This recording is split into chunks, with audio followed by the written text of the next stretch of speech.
কখনো কি এমন কারোর সঙ্গে দেখা হয়েছে যাকে তুমি জীবনে মাত্র একবার দেখেছ, কিন্তু তাকে ভুলতে পারোনি কোনোদিন? যদি আমি বলি এই গল্পটা এমন এক ছেলের যে এক অচেনা মেয়ের সঙ্গে মাত্র ৩ ঘন্টা কাটিয়েছিল, আর সেই ৩ ঘন্টার স্মৃতি নিয়েই সে কাটিয়ে দিল পুরো জীবন, বিশ্বাস হবে? তাহলে শেষ পর্যন্ত শুনতেই হবে এই গল্পটা, কারণ শেষটা জানলে তুমি নিজেই চুপ হয়ে যাবে। অর্ণব সেদিন খুব তাড়াহুড়ো করছিল। কলকাতা থেকে শিলিগুড়ি শহর বাস ধরতে হবে, তার জীবনের প্রথম চাকরির ইন্টারভিউ। স্ট্যান্ডে পৌঁছে সে দেখল বাস ছাড়তে এখনো ১৫ মিনিট বাকি। সে হাঁপ ছেড়ে বসল। ঠিক তখনই পাশে বসে থাকা এক মেয়ের দিকে তার চোখ পড়ল। মেয়েটা আকাশের দিকে তাকিয়েছিল। তার চোখে এমন এক শান্তি ছিল যেন পৃথিবীর কোনো দুঃখ তাকে ছুঁতে পারে না। অর্ণব অজান্তেই তাকিয়ে রইল। মেয়েটা হঠাৎ বলল, আপনি কি আকাশে কিছু খুঁজছেন? অর্ণব লজ্জা পেয়ে বলল, না, মানে আমি আসলে।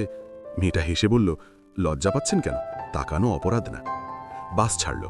কাকতালীয়ভাবে দুজনের সিট পাশাপাশি। মেয়েটা নিজেই বলল, আমি নীলা। অর্ণব বলল, অর্ণব, কোথায় যাচ্ছেন? ইন্টারভিউ দিতে। আপনি? আমি যাচ্ছি একটু দূরে। কোথায়?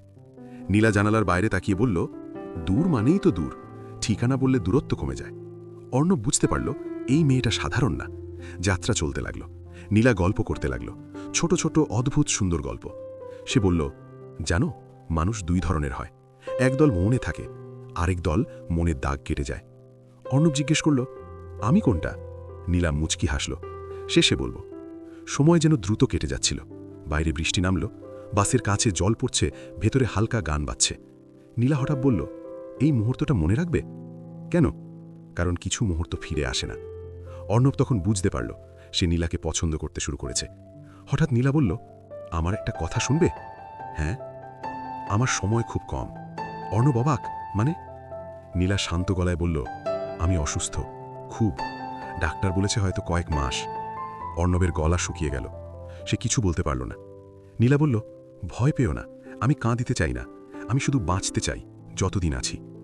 বাস একটা ছোট্ট স্টপেজে থামল। নীলা উঠে দাঁড়াল। আমি নামব। অর্ণব অবাক, এখানে? হ্যাঁ, আমার গন্তব্য এসে গেছে। অর্ণব তাড়াতাড়ি বলল, আমরা কি আবার দেখা করব? নীলা হাসল, যদি ভাগ্য চায়। তারপর নামার আগে বলল, তুমি দ্বিতীয় ধরনের মানুষ। মানে? যারা মনে দাগ কেটে যায়। বাস ছেড়ে দিল। অর্ণব জানালার বাইরে তাকিয়ে দেখল নীলা দাঁড়িয়ে আছে, হাসছে। তারপর ধীরে ধীরে দূরে মিলিয়ে গেল। ইন্টারভিউ শেষ, চাকরি হলো, জীবন এগোতে লাগল। কিন্তু অর্ণব প্রতিদিন রাতে ভাবত, নীলা এখন কোথায়? সে কখনো আর তাকে খুঁজে পায়নি। কোনো ঠিকানা ছিল না, ফোন নম্বর ছিল না, কিছুই না। শুধু ছিল ৩ ঘন্টার স্মৃতি। ৫ বছর পর একদিন পুরনো ব্যাগ ঘাঁটতে ঘাঁটতে অর্ণব একটা ছোট্ট কাগজ পেল। ওই দিন বাসে নীলা অজান্তেই তার ব্যাগে ঢুকিয়ে দিয়েছিল। কাগজে লেখা, অর্ণব, যদি কোনোদিন এটা পড়ো, বুঝবে আমি হয়তো আর নেই, কিন্তু তুমি আমার জীবনের সবচেয়ে সুন্দর ৩ ঘন্টা। তুমি আমাকে মনে রাখলে আমি কখনো হারাবো না, নীলা। অর্ণব চুপ করে বসে রইল। তার চোখে জল এলো, কিন্তু সে হাসছিল, কারণ সে জানত কিছু মানুষ জীবনভর পাশে থাকে না, কিন্তু হৃদয়ে চিরদিন থাকে। রাতের আকাশে অর্ণব তাকিয়ে থাকে। হয়তো কোনো তারা হয়ে নীলা তাকিয়ে আছে তার দিকে। কারণ ভালোবাসা কখনো সময় মাপে না, ভালোবাসা মাপে মুহূর্ত। কিছু প্রেম সারা জীবন থাকে না, কিন্তু সারা জীবন মনে থাকে। এরকম আরও গল্প শোনার জন্য চ্যানেলটি সাবস্ক্রাইব করুন ও কমেন্টে লিখে জানান আজকের গল্পটি আপনাদের কেমন লাগলো।